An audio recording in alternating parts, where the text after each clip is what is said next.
আসসালামু আলাইকুম। প্রিয় শিক্ষার্থীবৃন্দ, সবাইকে আমার অনলাইন ক্লাসে স্বাগত। আশা করি পরিবারের সবাইকে নিয়ে বাসায় সুস্থ এবং নিরাপদ রয়েছ। বর্তমান বিশ্বব্যাপী করোনা মহামারীর কারণে শ্রেণীকক্ষে পাঠদান বন্ধ থাকায় গণপ্রজাতন্ত্রী বাংলাদেশ সরকারের শিক্ষা মন্ত্রণালয়ের নির্দেশে আমাদের কলেজের প্রতিষ্ঠাতা সভাপতি, সেনবাগ উপজেলার নারী শিক্ষার স্বপ্নদ্রষ্টা লায়ন জাহাঙ্গীর আলম মানিক স্যার ও আমাদের কলেজের অধ্যক্ষ মহোদয়ের আন্তরিক সহযোগিতায় আমরা অনলাইন ক্লাসের ব্যবস্থা করেছি। তোমরা যারা নবীন শিক্ষার্থী 2020 এবং 21 সেশনে যারা ভর্তি হয়েছ কলেজে, তাদের সাথে আজকে আমাদের এই অনলাইন প্রথম ওরিয়েন্টেশন ক্লাস। আমি নুরুল আলম সবুজ, প্রভাষক সমাজবিজ্ঞান, লায়ন জাহাঙ্গীর আলম মানিক মহিলা কলেজ। আজকে তোমাদের সমাজবিজ্ঞানের প্রথম পত্রের অনলাইন ক্লাস নিব। যেহেতু প্রথম ক্লাস, সেহেতু তোমাদের সাথে আজকে কিছু ভিন্ন বিষয়ে কথা বলবো। সেটা হচ্ছে, তোমরা আমার ক্লাস সহ অন্যান্য সকল শিক্ষকরা যখন অনলাইন ক্লাস নেবেন, সকল ক্লাসগুলোকে অত্যন্ত মনোযোগ সহকারে তোমরা শুনবে। সেই জন্য তোমরা তিনটা বিষয় তোমাদের সাথে রাখবা: কলম, খাতা এবং বই। এই তিনটা হচ্ছে তোমার একমাত্র সঙ্গী। তুমি যদি এখন এই তিনটা বিষয় ছাড়া যদি জাস্ট ক্লাসগুলো দেখো, তাহলে তোমার ক্লাসের গুরুত্ব থাকবে না। এই জন্য একজন শিক্ষার্থীর জীবনের সবচেয়ে প্রিয় বন্ধু হচ্ছে বই। কবি বলেছেন, রুটি মদ পুড়িয়ে যাবে, প্রিয়ার কালো চোখ গোলাট হয়ে যাবে, কিন্তু বইখানা অনন্ত যৌবনা হয়ে থাকবে যদি তেমন বই হয়। তাই তোমাদের জন্য সবচেয়ে সুন্দর সহযোগী বন্ধু হচ্ছে তোমাদের বই। তোমাদের কলম, খাতা এবং বইয়ের সাথে রাখবা এবং গুরুত্বপূর্ণ বিষয়গুলো তোমরা সেখানে তোমরা খাতার মধ্যে লিপিবদ্ধ করবা। একটা বিষয় তোমরা হয়তো তোমাদের হতাশা কাজ করে যে আমরা ভর্তি হয়েছি, ক্লাস কখন, ফেস টু ফেস ক্লাস কখন আমরা সাথে ক্লাস করব, শিক্ষা প্রতিষ্ঠানে যাব। সে বিষয়গুলা হতাশা না থেকে যখন যে ক্লাসটা অনলাইনে তোমরা পাবা, সেই ক্লাসটা তোমরা মনোযোগ সহকারে গ্রহণ করবা। এই জন্য সময়কে কাজে লাগাবা। একজন দার্শনিক জন ক্যালভিন, তাকে প্রশ্ন করা হলো, হোয়াট ইজ টাইম? সময় কি? তখন তিনি বলেছিলেন, টাইম ইজ মানি। সময় হচ্ছে অর্থ। তুমি যদি তোমার সময়টাকে সবসময় যদি কাজে লাগানোর চেষ্টা করো, সেই সময়ে কিন্তু তোমাকে ফলাফল দিবে। তাকে দ্বিতীয় প্রশ্ন করা হলো যে হোয়াট ইজ ওয়ার্ক? কাজ কি? তিনি বলেছিলেন, ওয়ার্ক ইজ গড। কাজ হচ্ছে সৃষ্টিকর্তা। তুমি তোমার প্রত্যেক কাজ যদি তোমার সৃষ্টিকর্তা দেখেন, এই বিষয়টা যদি মাথায় থাকে, তাহলে তুমি অনলাইন ক্লাসগুলো খুব মনোযোগ সহকারে তুমি করতে পারবা। এটার মধ্যে তোমার কোনো অবহেলা থাকবে না। তাকে প্রশ্ন করা হলো যে হোয়াট ইজ লাইফ? জীবন কি? তিনি বলেছিলেন, লাইফ ইজ সিম্পল। জীবনটা হচ্ছে খুবই সহজ সরল এবং সাধারণ। তাই আমরা সময়কে কাজে লাগাবো, জীবনটাকে সিম্পল মনে করব এবং পাশাপাশি আমাদের সকল কাজগুলোকে আমরা গুরুত্ব সহকারে গ্রহণ করব। আর তুমি যদি জীবনকে ভালোবাসো, তাহলে তুমি সময় নষ্ট করবে না, কারণ জীবনটা হচ্ছে সময়ের সমষ্টি মাত্র। যাই হোক, অনেকগুলো কথা বললাম তোমাদেরকে। সকল কথার মূল হচ্ছে যে পড়ালেখা। তো আমরা আজকে সমাজবিজ্ঞান নিয়ে কথা বলবো। সমাজবিজ্ঞানের যে আমি এখানে লিখেছি, দেখো, সমাজবিজ্ঞান। এই সমাজবিজ্ঞানের প্রথম পত্রের প্রথম অধ্যায় সমাজবিজ্ঞানের উৎপত্তি ও বিকাশ নিয়ে কথা বলার আগে আমি তোমাদেরকে সমাজবিজ্ঞানটা কি সে সম্পর্কে একটু ধারণা দিব। তো যাই আসো, তাহলে সমাজবিজ্ঞান, যাকে ইংরেজিতে বলা হয় সোসিওলজি। সোসিওলজি, যা দুটি শব্দের সমন্বয়ে গঠিত। একটা হচ্ছে ল্যাটিন শব্দ সোসিয়াস আর একটা হচ্ছে গ্রিক শব্দ লোগোস। এই দুটি শব্দের সমন্বয়ে হয়েছে সোসিওলজি। এখন আপনারা প্রশ্ন করতে পারবে, স্যার সমাজবিজ্ঞান বিষয়টা আমরা জানলাম, কিন্তু এই সাবজেক্টটা জনক কে? আমি তোমাদেরকে বলবো যে সমাজবিজ্ঞান এই সাবজেক্টটা হচ্ছে একটা নবীনতম সাবজেক্ট। 1839 সালে ফরাসি দার্শনিক অগাস্ট কোত সর্বপ্রথম সোসিওলজি শব্দটি সম্পর্কে ধারণা দিয়েছিলেন বিদায় তাকে সমাজবিজ্ঞানের জনক বলা হয়। তাহলে সমাজবিজ্ঞানের জনককে অগাস্ট কোত। তিনি কোন দেশের দার্শনিক? ফরাসি দার্শনিক। কত সালে সমাজবিজ্ঞান সম্পর্কে ধারণা দিয়েছেন? 1839 সালে। তো যাই হোক, এখন প্রশ্ন করতে পারো যে স্যার বাংলাদেশে কোন সমাজবিজ্ঞানের জনক আছে কি? হ্যাঁ, বাংলাদেশে যার হাত দিয়ে এই সমাজবিজ্ঞান বিষয়টি এসেছে, যার আন্তরিকতার সহযোগিতার প্রচেষ্টার মাধ্যমে বাংলাদেশে এসেছে, তিনি হলেন ডক্টর এ.কে.এম. নাজমুল করিম। তাহলে বাংলাদেশের সমাজবিজ্ঞানের জনক হচ্ছে ডক্টর এ.কে.এম. নাজমুল করিম। তাহলে মূল সমাজবিজ্ঞানের জনককে অগাস্ট কোত, আর বাংলাদেশের সমাজবিজ্ঞানের জনক হচ্ছে ডক্টর এ.কে.এম. নাজমুল করিম। এখন আমরা জানবো যে সমাজবিজ্ঞান যেটা সোসিওলজি দুটি শব্দের সমন্বয়ে গঠিত। যেমন আমরা যদি এই সোসিওলজিকে যদি ভেঙে ভেঙে উচ্চারণ করি, তাহলে ল্যাটিন শব্দ সোসিয়াস, যার অর্থ সঙ্গী বা সাথী, আর গ্রিক শব্দ লোগোস, যার অর্থ জ্ঞান বা বিজ্ঞান। একত্রে উভয়ের সমন্বিত শব্দ হচ্ছে সোসিওলজি, যার অর্থ হচ্ছে সমাজের বিজ্ঞান বা বিশেষ মানব সম্পর্কিত বিশেষ জ্ঞান বা বিজ্ঞান। এখন আমরা এই সমাজ বিজ্ঞান নিয়ে কথা বলতে গিয়ে তার মধ্যে প্রথমে সমাজটা কি? What is society? সমাজ কি?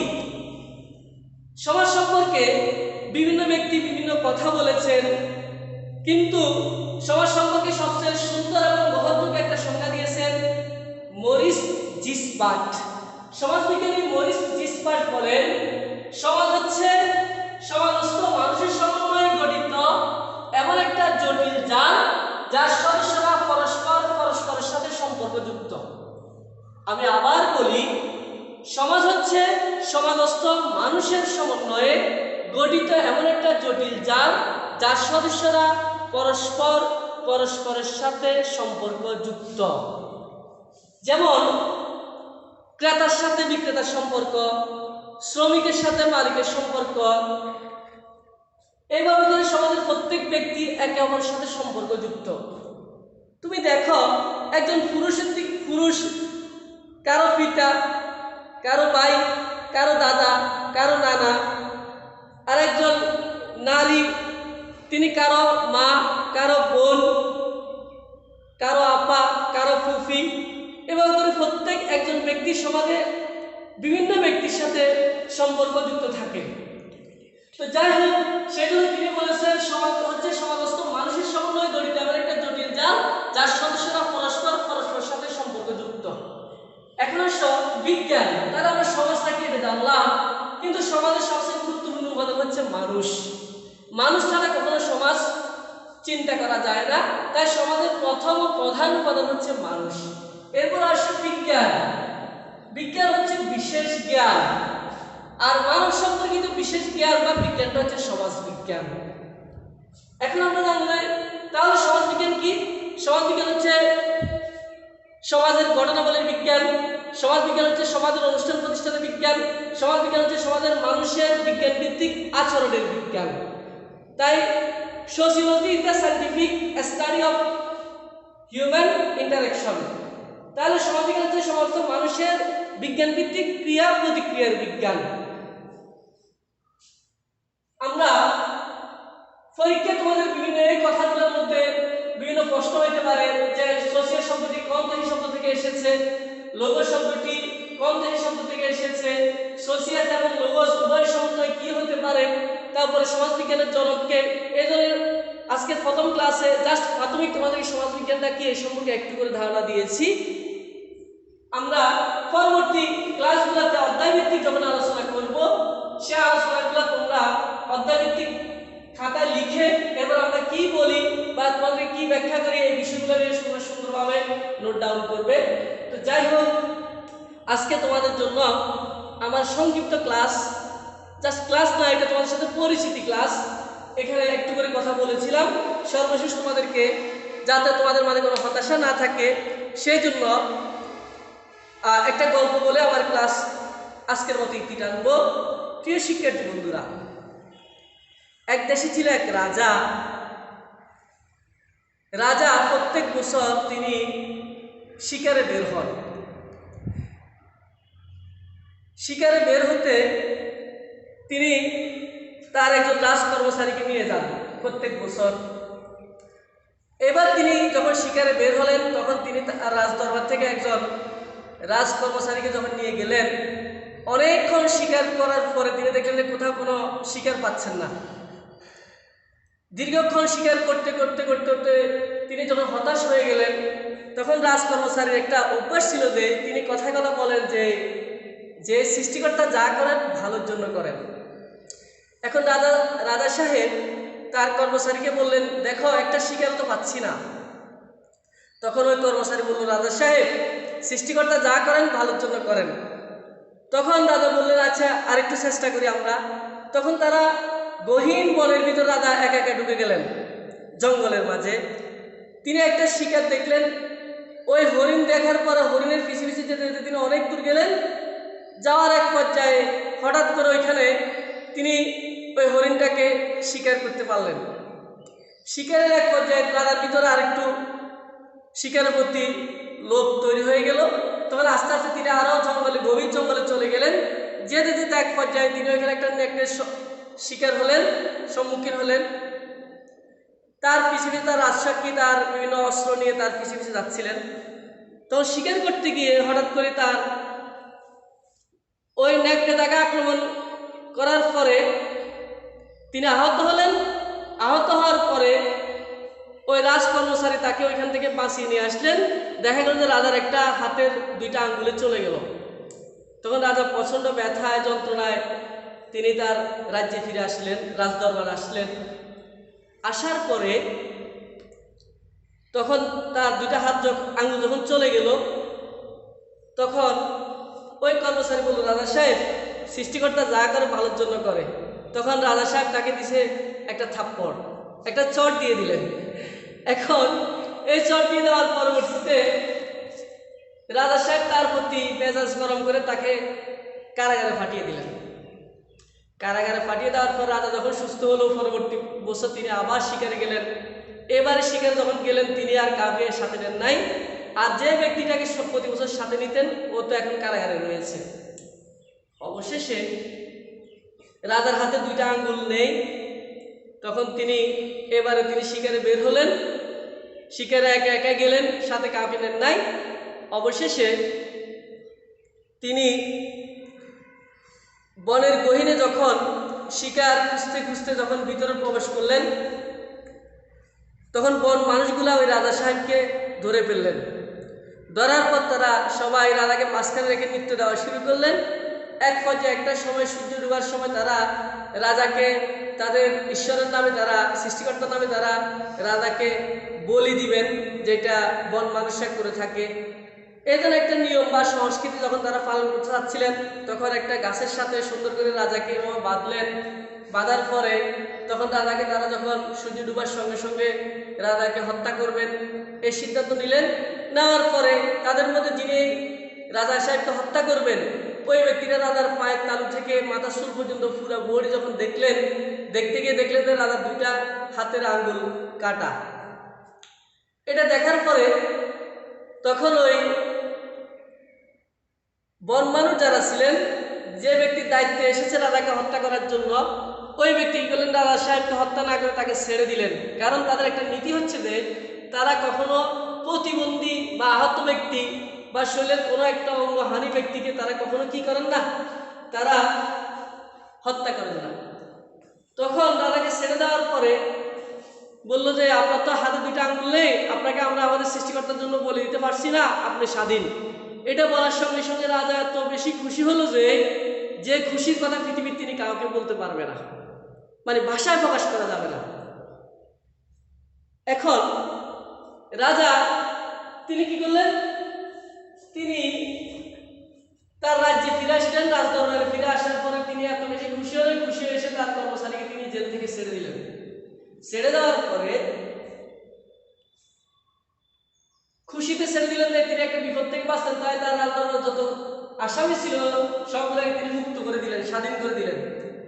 এর সাথে সাথে ওই রাজসাক্ষী যাকে যে কথা বলে সৃষ্টিকর্তা যা করে ভালোর জন্য করে, সৃষ্টিকর্তা যা করে ভালোর জন্য করে, ওই ব্যক্তিকেও কি ছেড়ে দিলেন। তখন রাজা ছেড়ে দেওয়ার পর ওই রাজ কর্মচারী রাজার কাছে এসে বললো, রাজা সাহেব আপনি আমাকে কেন ছেড়ে দিলেন? বললো যে আমি তোমাকে এমনিতে ছেড়ে দিলাম। তখন বললো যে সৃষ্টিকর্তা যা করে ভালোর জন্য করে। যখন এই কথাটা বলছে তখন রাজা বললো যে তুমি আবারও সে কথা বলতেছ?